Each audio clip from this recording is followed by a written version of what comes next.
Tanzania, wananchi wa Tanzania wameuawa kiunyama wakipambania uongozi bora. Mama Suluhu, wananchi wa Tanzania wamekukataa na wataki uongozi wako.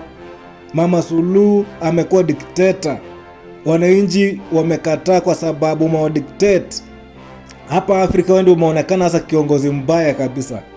We Mama Suluhu, Magufuli alikuachia uongozi bora, lakini wewe umekuja umefinyilia wa Tanzania chini kabisa.